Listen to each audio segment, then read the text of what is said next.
Hello dear students. तो जैसा कि हम सभी जानते हैं कि हम लोग जेल प्रहरी के प्रीवियस ईयर क्वेश्चंस पर डिस्कशन कर रहे हैं। तो अभी इससे पहले जो हम वीडियो लेकर आए थे उसमें हमने डिस्कस किए थे हिंदी क्वेश्चन। आज हम लोग डिस्कस करने वाले हैं 1 अक्टूबर 2018 के जेल प्रहरी के साइंस के क्वेश्चन। और साइंस के क्वेश्चंस के जो डिस्कशन है, तो शुरुआत करते हैं हम क्वेश्चंस की। यहाँ जो पहला क्वेश्चन आया था वो कुछ इस प्रकार था। निम्नलिखित में से कौन से दो जीव प्लेटीहेल्मिन्थिस फाइलम से संबंधित हैं? ए केचुआ अर्थवर्म, बी फीताकृमि टेपवर्म, सी एस्कॉरिस, डी प्लेनेरिया और फिफ्थ ऑप्शन इसका है जोंक। देखिए यहाँ हमें क्या करना है, क्वेश्चंस को ध्यान से सुनना है और समझना है। यहाँ हमें इससे ये आइडिया लगेगा कि हमारी आने वाली एग्ज़ाम में हमसे एग्जामिनर किस तरह के प्रश्न पूछ सकता है। ठीक है, अब यहाँ आपको ये 5 विकल्प दिए, उनके साथ 4 विकल्प आपको इस तरह दिए गए हैं। पहला विकल्प जो है वो है 1 और 2, मतलब दोनों संबंधित हैं। दूसरा है 2 और 4, तीसरा है 2 और 3 और चौथा है 3 और 5। तो इसका जो सही उत्तर है वो है 2 और 4, यानी कि फीताकृमि और प्लेनेरिया प्लेटीहेल्मिन्थस फाइलम से संबंधित हैं। दूसरा क्वेश्चन देख लेते हैं। दूसरा क्वेश्चन है चूना पत्थर से प्रदूषित सामान्य नमक के जलीय मिश्रण को अलग करने के लिए निम्नलिखित में से कौन सी पृथक्करण विधियों को अपनाया जाना चाहिए? विकल्प है ए पृथक्कारी कीप का प्रयोग और फिर जलीय मिश्रण का निस्पंदन, बी आसवन और फिर पृथक्कारी कीप का प्रयोग, सी ऊर्ध्वपातन और फिर जलीय मिश्रण का आसवन, और डी निस्पंदन और फिर जलीय मिश्रण का वाष्पीकरण। इसका सही उत्तर हो जाएगा निस्पंदन और फिर जलीय मिश्रण का वाष्पीकरण। तीसरा प्रश्न कुछ इस प्रकार था। चेचक के टीके की खोज खालिस्तान के द्वारा की गई थी। A Edward Jenner, B Gregor Mendel, C madam Curie और डी लुई पाश्चर। आप सभी को सही उत्तर कमेंट बॉक्स में देना है क्योंकि ये बहुत सरल प्रश्न है। इसी के साथ साथ आपको देखना है कि क्वेश्चन किस तरह से पूछे जा रहे हैं।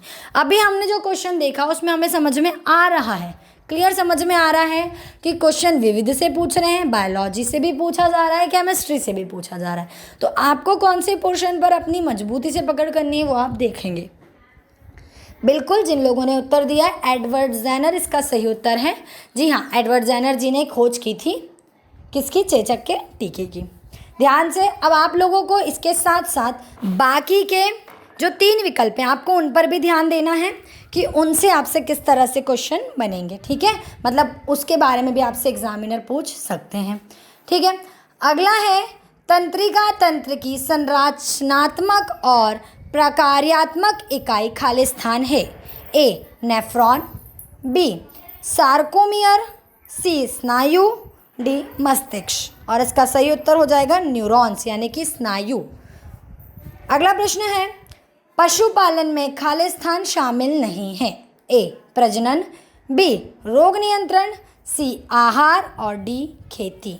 तो देखिए यहाँ पर खेती इसका सही उत्तर हो जाएगा क्योंकि पशुपालन में, वैसे खेती भी पशुपालन का हिस्सा है, लेकिन अगर इन ऑप्शंस में देखा जाए तो व्यापम ने खेती को सही माना है क्योंकि इन तीनों से खेती थोड़ा सा ज़्यादा डिफर कर रहा है। ठीक है, अगला है चालन में माध्यम के कण खालिस्तान केवल अपनी माध्य स्थिति के इर्द गिर्द कंपन करते हैं, बी पूर्ण रूप से विराम पर होते हैं, सी कंपन के साथ साथ विस्थापित भी होते हैं, और डी एक सिरे से दूसरे सिरे में विस्थापित होते हैं। तो इसका सही उत्तर है केवल अपनी माध्य स्थिति के इर्द गिर्द कंपन करते हैं। अगला प्रश्न है एक मिश्रण के रंगीन घटकों को अलग करने के लिए उपयोग की जाने वाली प्रक्रिया है।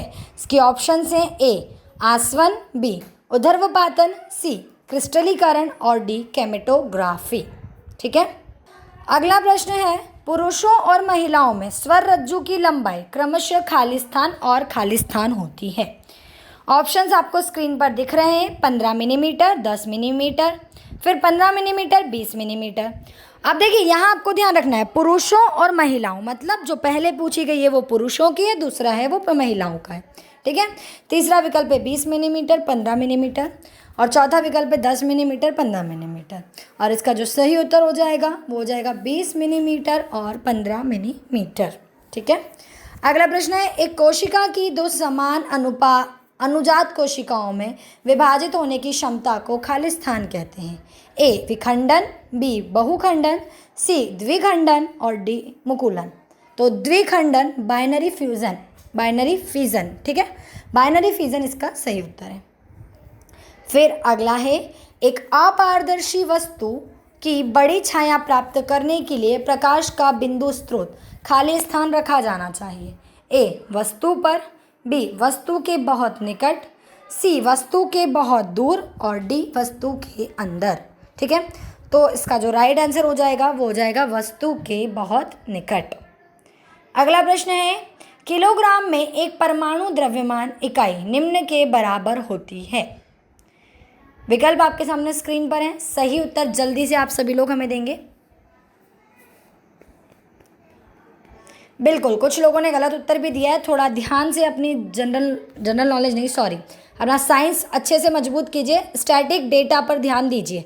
यह स्टैटिक क्वेश्चन है और इसका सही उत्तर हो जाएगा 1.66 इंटू 10⁻⁻27 किलोग्राम, यानी कि फर्स्ट ऑप्शन, ठीक है, ऑप्शन 1 इसका सही उत्तर होगा। फिर है, उस सूक्ष्म जीव को पहचाने जिसमें प्रथम प्रतिजैविक प्राप्त हुआ। और इसके विकल्प हैं, ए पेनासिलिन, बी राइजोपस, सी स्टेफाइलोकोकस और डी एस्पिजलन्स। तो इसका जो सही उत्तर हो जाएगा वो हो जाएगा पेनिसिलियम। अगला है, जब कोई व्यक्ति पहाड़ पर चढ़ता है तो क्या होता है। ए किया गया कार्य उस चाल पर निर्भर करता है जिससे वह पथ तय करता है। बी किया गया कार्य उसके द्वारा लिए गए पथ पर निर्भर करता है। सी वह गुरुत्व के विरुद्ध कार्य कर रहा है। डी गुरुत्व के विरुद्ध कोई कार्य नहीं होता है। तो इसका जो सही उत्तर हो जाएगा वो होगा वह गुरुत्व के विरुद्ध कार्य कर रहा है। अगला है, एक विद्युत इस्त्री में निम्न में से कौन सा ऊर्जा रूपांतरण होता है। ए विद्युत ऊर्जा रासायनिक ऊर्जा में परिवर्तित होती है। विद्युत ऊर्जा प्रकाश ऊर्जा में परिवर्तित होती है। ऊष्मा ऊर्जा विद्युत ऊर्जा में परिवर्तित होती है। विद्युत ऊर्जा ऊष्मा ऊर्जा में परिवर्तित होती है। और इसका जो सही उत्तर होगा वो होगा विद्युत ऊर्जा ऊष्मा ऊर्जा में परिवर्तित होती है। अगला है, निम्न में से कौन सा एक रासायनिक परिवर्तन है। ए कांच के गिलास का टूटना, बी प्रकाश संश्लेषण, सी जल में लवण का विघटन और डी बर्फ का पिघलना। और इसका सही उत्तर हो जाएगा प्रकाश संश्लेषण। अगला प्रश्न है, कैथोड एनोड किरणों के बारे में निम्न में से सही कथन को पहचानिए। एनोड किरणों के कण सभी तत्वों के लिए समान होते हैं।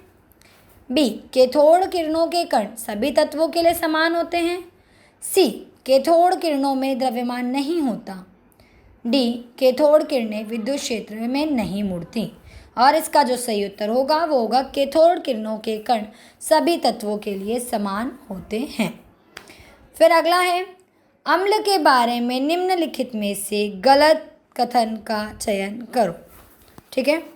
तो इसके जो ऑप्शंस हैं वो इस प्रकार हैं। ए अम्ल एक पदार्थ है जिसमें हाइड्रोजन आयन निहित होते हैं। बी अम्ल लाल लिटमस को नीले लिटमस में बदल देता है। सी अम्ल स्वाद में खट्टे होते हैं। डी अम्ल नीले लिटमस को लाल लिटमस में बदल देता है। इसका सही उत्तर हो जाएगा अम्ल लाल लिटमस को नीले लिटमस में बदल देता है। फिर प्रश्न है, पौधे मिट्टी में उपस्थित नाइट्रोजन का उपयोग खाली स्थान को तैयार करने के लिए करते हैं। A vitamin, B lipid, C carbohydrate, D protein. और इसका सही उत्तर हो जाएगा हमारे पास प्रोटीन। फिर है, ये थोड़ा सा न्यूमेरिकल प्रश्न है, तो यहाँ आपको समझना है कि आपसे न्यूमेरिकल प्रश्न भी पूछे जा सकते हैं, ठीक है। तो आप लोगों को न्यूमेरिकल भी करना है। अब हमने देखा बायो से क्वेश्चन पूछे गए हैं 4 से 5, 2-3 क्वेश्चन केमिस्ट्री से पूछे गए हैं, कुछ क्वेश्चन फिजिक्स से भी पूछे गए हैं। तो आपको सभी को आपको अच्छे से मजबूत कर लेना है सारे पोर्शंस को। अगला जो प्रश्न है वो थोड़ा सा न्यूमेरिकल है। एक चलती बस को ब्रेक लगाकर 10 सेकंड के भीतर विराम पर लाया जाता है। यदि ब्रेक के कारण मंदन 5 मीटर पर सेकंड स्क्वायर है तो बस का प्रारंभिक वेग होगा। प्रश्न आपके स्क्रीन पर है, एक बार फिर से पढ़ती हूँ। एक चलती बस को रोककर ब्रेक लगाकर 10 सेकंड के भीतर विराम पर लाया जाता है। यदि ब्रेक के कारण मंदन 5 मीटर सेकंड स्क्वायर है तो बस का प्रारंभिक वेग। अब यहाँ पर इनिशियल वेग का फॉर्मूला लगाएंगे, हम मंदन को ज्ञात करेंगे और इसका आंसर हमारे पास आएगा 50 मीटर पर सेकंड। देखिए मैं सॉल्व करके नहीं बता रही हूँ, यहाँ हम सिर्फ पैटर्न जानने के लिए क्वेश्चन देख रहे हैं, ठीक है। तो ये हुए हमारे 20 क्वेश्चन। उम्मीद करती हूँ आपको 20 क्वेश्चन समझ में आए होंगे। इससे आपको अंदाज़ा भी लगा होगा कि हमें किस तरह के प्रश्नों के साथ हमारी एग्ज़ाम की तैयारी करनी है, ठीक है। अगले 20 प्रश्न के साथ हम जल्द ही मिलेंगे। तब तक के लिए आप सभी लोग अच्छे से पढ़ते रहिए, अपनी तैयारी पर ध्यान दीजिए। Thank you class. दोस्तों ऐसी और वीडियोस के लिए अभी सब्सक्राइब कीजिए एमपी परीक्षा चैनल को और बेल आइकन दबाना ना भूलें। और अगर आप किसी भी एग्ज़ाम की तैयारी कर रहे हैं तो अभी डाउनलोड करें परीक्षा ऐप।